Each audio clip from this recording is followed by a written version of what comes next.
ममता बॅनर्जी किंवा उद्धव ठाकरे यांना इंडिया आघाडीचा नेता करा, माजी राज्यपाल सत्यपाल मलिक यांनी ट्विट करत ही मागणी केलेली आहे। इंडिया आघाडीमधील सर्व पक्षांनी ममतांना त्यांच्या नेत्या म्हणून पुढे आणलं तर ही आघाडी निश्चितच यशस्वी होईल, असं सत्यपाल मलिक यांनी म्हटलंय। सत्यपाल मलिक यांचाही राहुल गांधींच्या नेतृत्वावरील विश्वास उडाला की त्यामुळे चर्चा आहे। दरम्यान सत्यपाल मलिक यांनी काय ट्विट केलंय तेही बघूया। इंडिया आघाडीसाठी आज जर कोणी सर्वात मजबूत नेत्या असतील तर त्या म्हणजे ममता बॅनर्जी। इंडिया आघाडीमधील सर्व पक्षांनी ममता बॅनर्जी यांना त्यांच्या नेत्या म्हणून पुढे येऊ दिलं तर इंडिया आघाडी नक्कीच यशस्वी होईल, असं सत्यपाल मलिक यांनी म्हटलं। इंडिया आघाडीसाठी सर्वोत्कृष्ट नेते ममता बॅनर्जी आणि उद्धव ठाकरे हे आहेत। एनसीपी चीफ शरद पवार और इंडिया गठबंधन के कई नेताओं ने कहा है कि बंगाल चीफ मिनिस्टर ममता बनर्जी को इंडिया गठबंधन में अहम किरदार बनना चाहिए। ऑल इंडिया तृणमूल कांग्रेस ममता बनर्जी के नेतृत्व में लगातार बीजेपी को हरा रही है। पिछले 10 साल में हर चुनाव में टीएमसी ने बीजेपी को हराया। हर चुनाव में बीजेपी टीएमसी के हाथ से हार जाती है। ममता बनर्जी ऐसे लीडर हैं जिनके अंदर वो अनुभव है, वो हौसला है कि इंडिया अलायंस के नेतृत्व करे। तर सत्यपाल मलिक यांनी हे मत मांडलेलं आहे। माजी राज्यपाल सत्यपाल मलिक यांनी ट्विट करत ही मागणी केली आणि स्वतः याविषयी बोलण्यासाठी सत्यपाल मलिक आपल्या सोबत आहेत। सत्यपाल मलिक जी, आपने ट्वीट करके ये मांग की रखी है सामने, क्या लगता है आपको कि क्यों ममता बनर्जी ही इंडिया आघाड़ी का नेतृत्व करने के लिए सक्षम दिख रही है? वही नहीं, मैंने उनका भी कहा है अपने उद्धव ठाकरे जी का। ममता बनर्जी और उद्धव ठाकरे दोनों में क्षमता है, किसी एक पे एग्री कर जाना चाहिए अपोजिशन को। सत्यपाल जी, क्या इसका अर्थ ये भी ले कि राहुल गांधी जी के नेतृत्व से आपका भरोसा कुछ कम हो गया है? नहीं नहीं, मेरा भरोसा उन पे पूरा है, पर वो खुद इच्छुक नहीं है। और इसके अलावा अभी उनका एजेंडा अपनी पार्टी में ठीक करने का बहुत सारी चीजों का है, पर ये दोनों लोग फ्री हैं एक तरह से, ममता जी भी और उद्धव। क्या बलस्तान आपको नजर आ रहा है, मतलब जब आप ममता जी का नाम ले रहे या फिर उद्धव जी का नाम ले रहे हैं? दोनों का ले रहा हूँ, किसी एक पे सहमति बना देनी चाहिए। अभी राहुल गांधी जी के पास टाइम है वो। नहीं, अगर सत्यपाल जी हम ममता जी के एक एक करके बात करेंगे तो ममता जी के बारे में क्या ऐसी बातें आपको लग रही है कि जिस हिसाब से जो इंडिया आघाड़ी है उनका नेतृत्व ममता जी के पास जाना चाहिए? उनका प्रूवन रिकॉर्ड है कि उनने अकेली में सीपीएम को हरा दिया था, जिसको लोग कहते थे कभी नहीं हटेंगे। Single handedly without any party अपनी पार्टी खड़ी करके। दूसरे, वो हद दर्जे की ईमानदार है। बाटा वो चप्पल पहनती हैं, हवाई चप्पल, पुरानी सीएट में चलती हैं, एक कमरे का घर है, और उनकी मतलब इम्पेकेबल इंटीग्रिटी है। तीसरे, वो बहादुर है, लड़ सकती है, ये है उनका। और अगर उद्धव जी की बात करें तो महाराष्ट्र में कुछ खासा कमाल नहीं कर पाए, फिर भी आपको लग रहा है कि नेतृत्व उनके पास जाना चाहिए? महाराष्ट्र का चुनाव में तो बेईमानी हुई है, और उद्धव जी का मैं बता सकता हूँ, उद्धव जी बिल्कुल बाला साहब ठाकरे जैसे लोगों को लगने लगे हैं, और उनको लोग मानेंगे, और वो हिंदू साइकी के नेता पूरे देश के हो जाएंगे।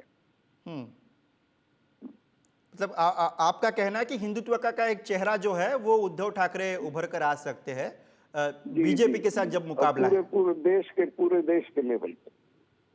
शुक्रिया इस प्रतिक्रिया के लिए। तर सत्यपाल मलिक यांची ही प्रतिक्रिया, ममतांना नेत्या म्हणून पुढे आणलं तर इंडिया आघाडी यशस्वी होईल, असं प्रतिपादन सत्यपाल मलिक यांनी केलं आहे। आणि याच विषयी आपण अधिक बोलूया। प्रतिनिधी आपल्यासोबत बोलण्यासाठी काँग्रेसचे प्रतिनिधी अतुल लोंढे सध्या आहेत। अतुल लोंढे जी, सत्यपाल मलिक यांचं म्हणणं तुम्ही ऐकलेलं असेलच। त्यांचं असं म्हणणं आहे की इंडिया आघाडीचं नेतृत्व हे जर का ममता बॅनर्जी किंवा उद्धव ठाकरे यांच्याकडे गेलं तर इंडिया आघाडी आणखी यशस्वी होऊ शकेल। तुम्ही कसं बघता या विधानाकडे?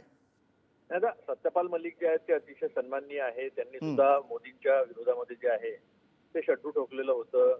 मोदी बालाकोटला घेऊन मोदी कसं खोटं बोलले आणि कशी 40 आपल्या जवानांची तिथे शहादगी झाली, हे सगळं त्यांनी जे आहे ते समोर आणलेलं आहे. आणि बऱ्यापैकी त्यांनी जे आहे बुरका फाडलेला आहे. तर त्यांचं ते व्यक्तिगत मत असू शकते. जिथपर्यंत इंडिया आघाडीचा प्रश्न आहे, तर कोणत्या पक्षाकडे नेतृत्व असावं, कोणत्या पक्षाचं अस्तित्व संपूर्ण देशामध्ये आहे, हाही एक प्रश्न असतो. नेतृत्व ठरवत असताना एका दुसऱ्या स्टेटमध्ये कमी जास्त झालं किंवा मोठं यश मिळालं तर असं होऊ शकत नाही. इंडिया आघाडी मजबूत आहे, एकत्र आहे. त्यांनी जे सांगितलं ते राहुलजी मध्ये पण आहे. राहुलजी एकटे भिडले आहेत. राहुलजी एकटे देशाचे मुद्दे घेऊन समोर येत आहेत. अदानीमुळे देशाचं कसं नुकसान होत आहे मांडणं आणि अदानीच्या समोर उभं राहण्याची हिंमत जी आहे केवळ राहुलजींनी दाखवलेली आहे. तर राहुलजींचं नेतृत्व पण एका अर्थानं जे आहे ते सिद्ध झालेलं नेतृत्व आहे. त्यांनी पण मोदींना लोकसभेमध्ये जे आहे ते जवळजवळ हरवलंच आहे. 400 म्हणणाऱ्यांना 240 पर्यंत आणलं. तेही वोट फॉर डेमोक्रेसी दाखवलं की 79 सीट्सवर त्यांनी गडबड केलेली आहे. हरियाणाची निवडणूक त्यांनी गडबड करून जिंकली. महाराष्ट्राची निवडणूक त्यांनी गडबड करून जिंकली. हे स्वतः आता सत्यपाल मलिक सांगत आहेत. तर मला असं वाटतं की हे सगळ्या इंडिया आघाडीला माहीत झालेलं आहे आणि यांचा बुरका फाटलेला आहे महाराष्ट्रामध्ये. हे घाबरलेले आहे भाजपचे लोक, कारण की यांच्या लक्षात आहे आपण जी गडबड केली आहे ती जनतेलाही लक्षात आहे. आम्ही अनेक ठिकाणी फिरतो, लोकांना आश्चर्य, लोक आम्हाला विचारतात की हे असं कसं झालं. हे तर शक्यच नाही आहे आणि कुठं महाराष्ट्रात कुठं जोश पण नाही आहे. तर ह्या गोष्टी सगळ्या एक्सपोज झालेल्या. जिथपर्यंत नेतृत्वाचा प्रश्न आहे, ममताजी चांगलं नेतृत्व आहे, उद्धवजी चांगलं नेतृत्व आहे, इंडिया अलायन्स मध्ये अनेक असे चांगले नेतृत्व असणारे लोक सामूहिकपणे नेतृत्व देत आहेत. कधी असं एखाद्याचं नेतृत्व म्हणून नाही, सामूहिक नेतृत्वानंच इंडिया अलायन्स जे आहे ते पुढे गेलेलं आहे. नाही, याच्यावरच सत्यपाल मलिक जी असं म्हणतात की जर का म्हणजे त्यांनी ममता बॅनर्जी यांच्यासोबतच उद्धव ठाकरे यांचं सुद्धा नाव घेतलेलं आहे. आता थोड्या वेळापूर्वीच त्यांनी प्रतिक्रिया पण दिली. त्यांना आपण विचारलं की उद्धवजी यांच्याबाबत काय बोलताना वाटतं, तर त्यांचं असं म्हणणं आहे की उद्धव ठाकरे हे जर का इंडिया आघाडीचे नेते झाले, त्यांच्याकडे जर का नेतृत्व गेलं तर एक हिंदुत्वाचा चेहरा सुद्धा इंडिया आघाडीकडे असेल आणि त्याचा सुद्धा भाजप विरोधात लढताना फायदा होईल. तुम्ही याकडे कसं बघता?